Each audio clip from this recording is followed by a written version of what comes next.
المكان ده من زمان قوي موجود في زخانيق المنشية وهو قلبان وادي النيل، فيلا ناكل ونشوف هيرجعنا لأيام زمان واحنا صغيرين ولا ايه الكلام؟ بدأت بسندوتش جبنة تركي بالقشطة ب 25 جنيه.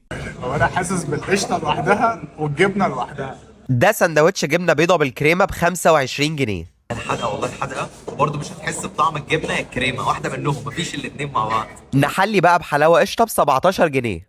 اخيرا حاجه نعرفها يعني، هو ده. تعالوا جيبوا ده بس. وطلبنا رز بلبن سادة ب 15 جنيه. اقل من العادي بصراحه، ما عجبنيش. حليب والخيار.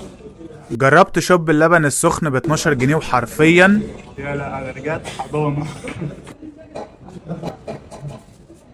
ما بحبوش من صغري والله، ما بحبوش انا اللبن ده ابدا ابدا، لا. نختم بعلبة زبادي قشطة وعسل ب 28 جنيه. استنيني اقول لكم ايه، زبادي عادي ما فيهوش حاجه.